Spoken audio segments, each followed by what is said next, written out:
Video. Hey guys, what's up? Quick video for you today. So I recently had some extra REI rewards money and I went ahead and picked myself up a Grayl. So some of my friends have these and love them. Some people hate them and some people just don't see a use for them. But it was pretty much free. I think I ended up paying like $5 after my REI rewards money, and thought I would just give it a shot. So I came out here today to do a little hiking, looking for mushrooms because it has been raining quite a bit. And I don't know if you can pick up on the camera how much I'm sweating, but it's I waited till 1 o'clock in the afternoon to come out here, which is pretty much the best time in Florida to be outside. It's like 110 out.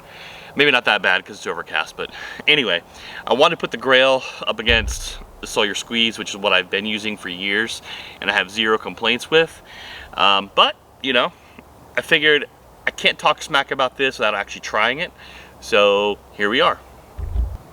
So I'm doing kind of a ranking system with this, just kind of see who ends up coming up on top. And the first one is going to be price. So I bought the larger Grayl GeoPress, which not on sale, I think was about $99. So sometimes they do go on sale. I want to say maybe I saw it recently for $79. Now standing pricing for a Sawyer Squeeze is about $29. Now of course you can't use it by itself like this. There are a couple options of what you can do with that. Probably the most popular is picking up a CNOC bag, which is what I use, or Canuck, or knock. I've heard it pronounced so many different ways, I'm not sure. But I carry a 2-liter bag, and it's got a wide mouth opening. I squeeze the bag, filters water into some form of bottle.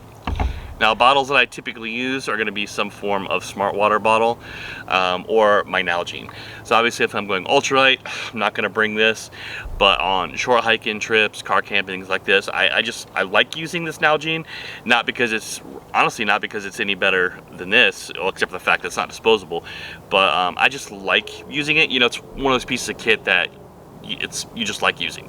I like using Nalgenes. I think they're cool, but once again, not going to use it on a trip where I'm concerned about weight. These do just fine. So if you do the Sawyer Squeeze and the Canuck combo, that brings you up to $53. So we're still at $99 versus $53.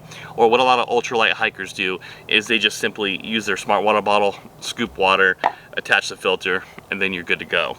I don't like doing that because the bottle gets all crushed. I've done it occasionally, but for the most part I don't like it because it wears the bottles out faster and it makes me feel wasteful about the whole plastic thing.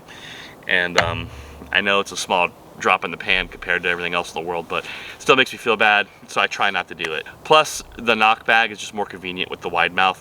In Florida, we don't have a lot of moving streams. It's mostly like ponds, lakes, that kind of thing. And so somewhere like the Smokies where I could just dip the bottle in the water and, you know, because it's moving water, goes into the bottle easier, that's one thing. But here, the scoop method works just much, much better. So with that said, $99 versus a max of $53. Call it $55 with the smart water. Sawyer wins. Alright, next category is going to be ease of use. So with the Grayl, you pretty much just scoop the water and then you press down with both hands. It filters the water pretty quick, and then it's just a matter of undoing the lid and drinking.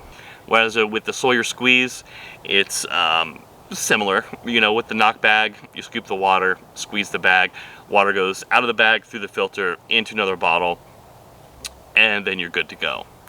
So this was a little surprising for me because I'm going to have to give the nod to the Grayl on this one.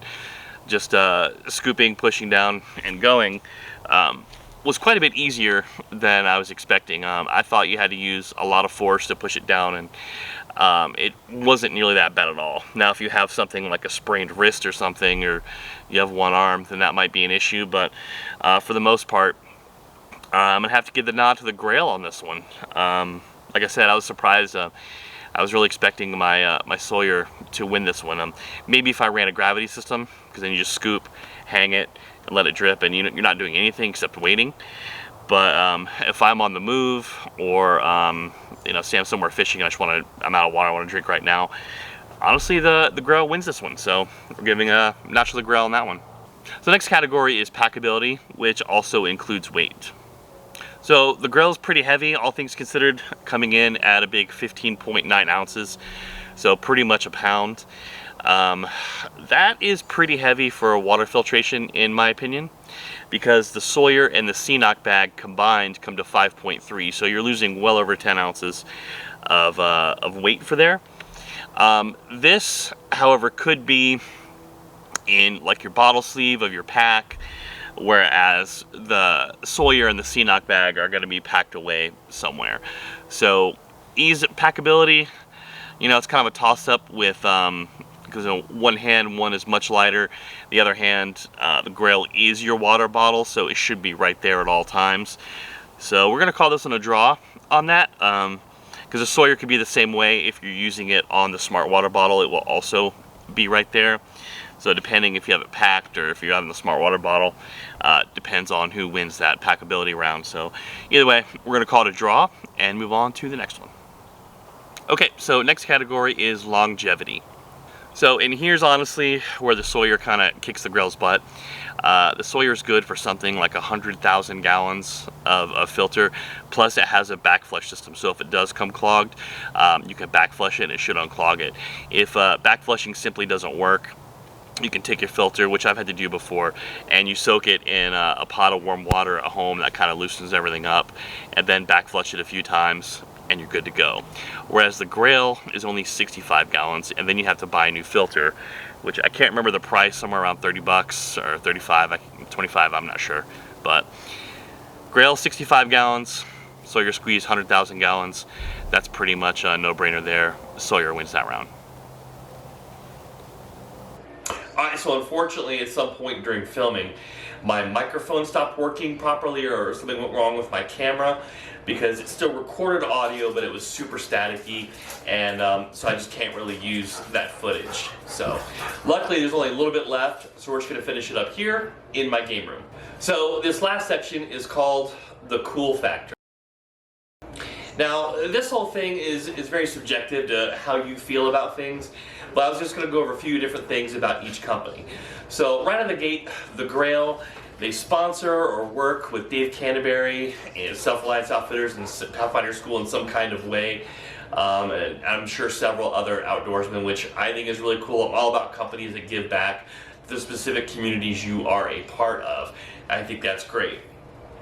However, and I'm sure if you're watching this video, maybe you've seen Dan Becker's channel, really popular backpacking channel. Dan Becker's has partnered up with Sawyer on a few things, including going overseas to donate a whole bunch of Sawyer products to give free clean water to countries and places like that that do not have clean drinking water. So honestly, for me, I think that going somewhere like Haiti that has just really dirty water that isn't safe for consumption, and giving them Sawyer products to make the water clean so that they can, I just think that's about the coolest thing a company could possibly do.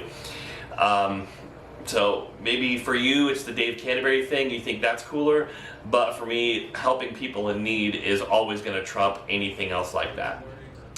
So for this category, for me, it's a no-brainer. I'm giving this one to Sawyer. Okay, so in conclusion, Sawyer won this pretty easily, hands down. It was kind of a toss-up with Grayl on the packability thing. But, so when will I be using, so you might think I would be using the Sawyer just non-stop all the time, and that's going to be the case most of the time. So instances where I might pick my Grayl over my Sawyer filter are going to be, and I think I mentioned this earlier, if I'm on a fly fishing trip in the Smokies and I just have a little day pack with me and I'm going to be spending all day in the creek fly fishing, not catching trout, then I'll just pull the Grayl out, dip, press, drink, and keep failing at fishing. That's one of my favorite things to do. Same thing for here, if I go on some type of day trip or something like that, where I'm going to be in the water, which is probably going to be some type of fishing trip, I'll probably have the Grayl with me because then I don't have to pull the Sawyer out and do all the stuff.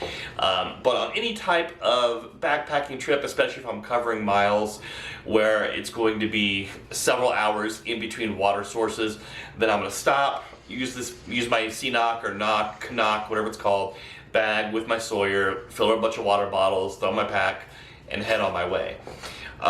For base camp situations, probably the Sawyer as well. Although I don't know, maybe a base camp situation, another situation I might use the Grayl. So either way, I've got a couple options. Pretty happy with them, and yeah, I don't know. Maybe next time I'll try Be Free. We'll see. But either way, thanks for watching. Sorry the end of the video got all messed up, and till next time, see you guys later.